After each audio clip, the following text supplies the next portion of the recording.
Hello, I'm Mrs. J, and welcome to my math class. Today we're working on chapter 13, which is contingency tables. It's another way of looking at your probabilities. In this example that I have, it's a University of Massachusetts enrollment, and you have your undergrads, your grads, and the total. And then going across, it's separated by females and males. So if you look down here, these two added together give you the total undergraduates. This would be the total grads, and in the corner would be the total students. So when you're finding probabilities, it depends on if you're thinking about the whole or total undergrads, total grads. Sometimes you're looking at just the females or just the males, so their totals would be here. So we'll just try some of these probabilities. I think it's easier to just jump right into it.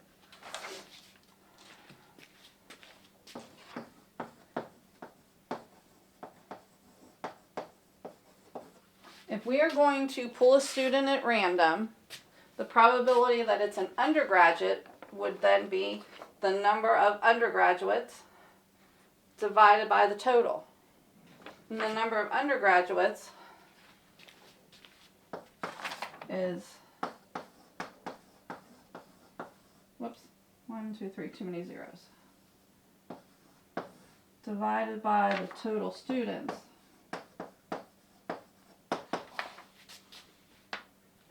And if we put a decimal,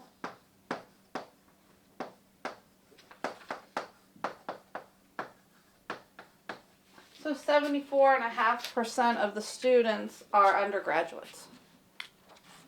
So we'll do another example. We're pulling from the group of students again. If we pull a student, what's the probability it's a female? Well, if we look at the number of females, females go across, so they're horizontal, and there's 8,063 out of the 13,433 students.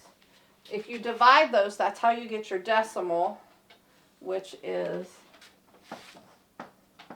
6006 or 60.1%. I've been rounding everything to the 10th. If I don't specify, it's up to you. Let's try one more. What's the probability the student is a female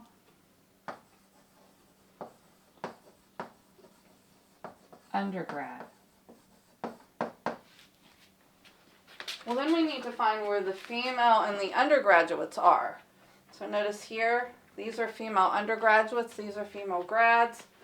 This would be the male undergrads and the male grads. We wanted female, so that's 5680.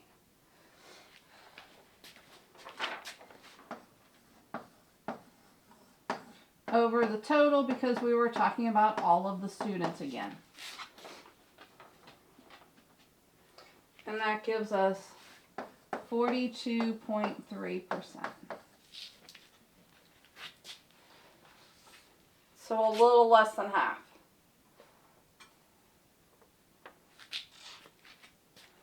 Okay, let's look at a couple more now. Let's find the probability it's an undergraduate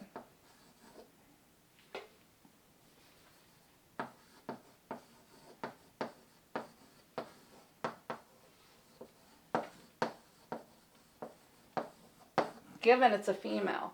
So instead of knowing it was one of the students, we know it's a female.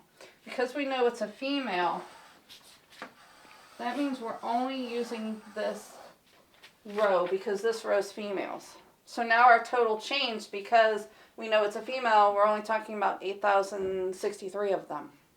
So that's our total.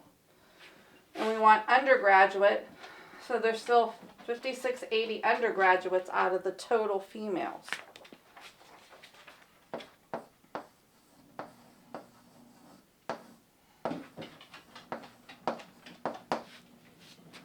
So it changes it a little bit depending on what you were given. Those three we were just told it was a student, and that's why I use this total.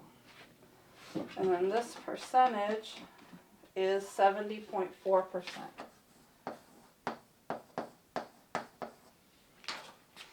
So out of the females, 70% of them are undergraduates. Let's try probability. It's a female given it's an undergraduate.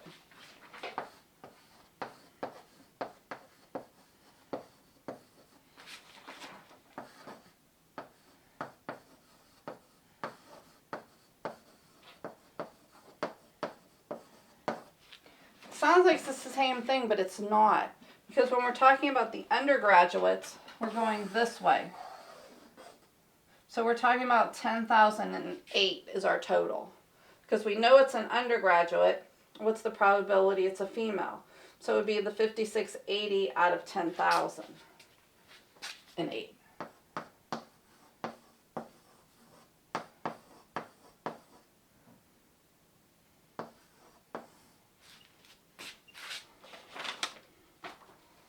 Which gives us 56.8%.